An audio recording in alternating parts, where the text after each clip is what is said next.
بڑا مسئلہ پتہ ہے کیا ہے؟ آج ڈاکٹروں نے بھوک کو ایک عذاب بنا کے پیش کر دیا ہے.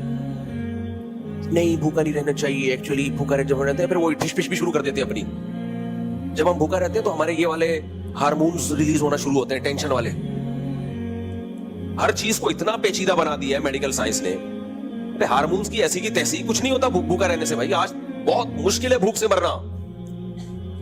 کھا کھا کے مسائل پیدا ہو رہے ہیں. یہ صحابہ کرام کی زندگیاں اٹھا کے دیکھو, یا اپنے باپ داداؤں کی ماضی میں جا کے دیکھو, اتنا تھوڑی پھوڑتے تھے جیسے ہم پھوڑ رہے ہیں. بچپن میں میں نے طب بھی بہت پڑھی ہے, جو حکیموں کی طب ہے نا, جو بڑے بڑے حکیموں کی کتابیں, اور جو صدیوں پہلے عرب کے جو حکما ہوا کرتے تھے ان کی بھی کچھ تحریریں پڑھی ہیں ہم نے. ان کا سب کا اس پر اتفاق تھا کہ بھوکا رہنے سے کوئی نقصان نہیں ہوتا. اب کوئی جدید سائنس آ گئی ہے کہ نہیں ناشتہ بھی بہت ضروری ہے. ایکچولی جب ہم خالی پیٹ رہتے ہیں تو ایسڈ آتا ہے, جو اس کے مریض ہیں السر کے, وہ تو ایک الگ بات ہے, ان کو تو نقصان ہوتا ہے. نارمل آدمی کو کوئی نقصان نہیں ہوتا بھوکا رہنے سے. بھائی فائدہ ہی ہوتا ہے, نقصان نہیں ہوتا. ہم جب کئی گھنٹے بھوکے رہتے ہیں نا تو ہماری انرجی ڈاؤن, اور ڈھیلے پہلا نوالا جو ہمارے حلق میں اترتا ہے وہ آدھے سے زیادہ مسئلہ وہ حل کر دیتا ہے. سمجھ رہے ہو کہ نہیں سمجھ رہے؟ کیونکہ باڈی کو چاہیے نا. ایک جیل کے قیدی نے مجھے بتایا, جو کسی ملک میں قید ہو گئے تھے, انہوں نے بتایا کہ ہمیں وہاں کھانا نہیں ملتا تھا, ہم گھنٹوں بھوکے رہتے تھے, گھنٹوں. تو کہہ رہے ہیں ایک دن ہمیں بسکٹ کا چورا نظر آیا کہیں پڑا ہوا, تو ہم نے وہ اٹھا کے نا قیدیوں نے تقسیم کیا.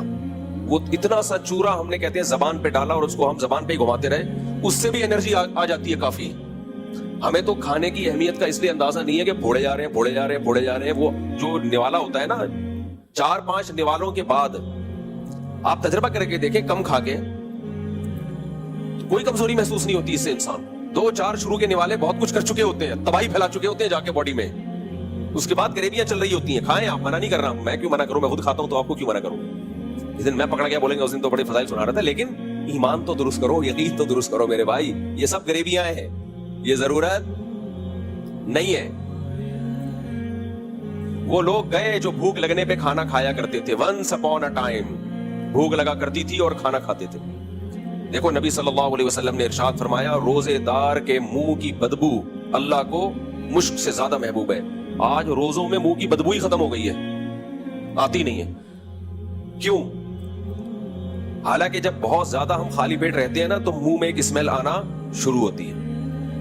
اب نہیں آتی لوگوں کو. اکثر میں نے لوگوں سے پوچھا, کہہ رہے نہیں کیوں, اتنا روزے میں پیٹ خالی نہیں ہوتا. یعنی روزہ بھی پیٹ کو, اسٹمک کو خالی ہی نہیں کر پا رہا ہے ہمارا روزہ, کہ وہ منہ سے اسمیل آئے. یہ منہ کی اسمیل دانتوں کی نہیں ہوتی, خوب سمجھ لیں. جب ہم بہت زیادہ بھوکے رہتے ہیں, پیٹ خالی رہتا ہے, تو پھر ایک اسمیل پیدا ہوتی ہے. کوئی خاص اسمیل ہوتی ہے جو روزے دار ہی کو محسوس ہوتی ہے. لیکن آج کل وہ اسمیل مارکیٹ سے شارٹ.